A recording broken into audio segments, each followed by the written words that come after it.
ગીર સોમનાથના તાલાલામાં ફરી અનુભવાયા ભૂકંપના આંચકા। વહેલી સવારે એક પછી એક 3 આંચકા અનુભવાયા। પહેલો આંચકો સવારે 7:13 કલાકે 2.1 તીવ્રતાનો અનુભવાયો।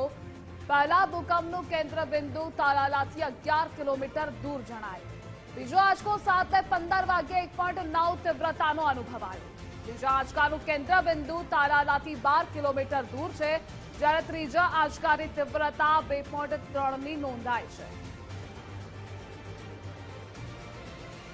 ગીર સોમનાથના તાલાલામાં ભૂકંપના આંચકા અનુભવાયા। એક બાદ એક વહેલી સવારથી 3 આંચકા અનુભવાયા છે। પહેલો આંચકો સવારે 7:15 વાગ્યા આસપાસ આવ્યો હતો, જે 2.1ની તીવ્રતાનો હતો। પહેલા ભૂકંપનું કેન્દ્ર બિંદુ તાલાલાથી 11 કિલોમીટર દૂર જણાયું હતું।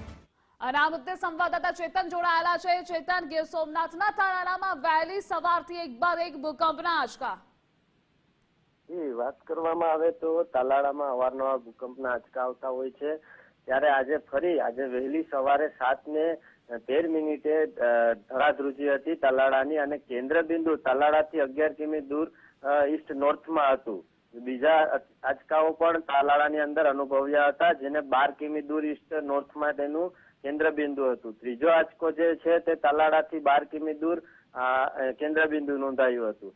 તાલાળા વિસ્તારની અંદર અવારનવાર ભૂકંપના આંચકાઓ આવતા હોય છે, જેને લઈ અને સ્થાનિક લોકોમાં પણ ક્યાંક ને ક્યાંક ભય હોય તેવું સામે આવી રહ્યું છે। અચાનક આંચકાઓ આવતા સ્થાનિક લોકોમાં પણ એક ગભરાટનો માહોલ જોવા મળી રહ્યો છે। જી ચેતન, જોડાવા બદલ આભાર આપનો।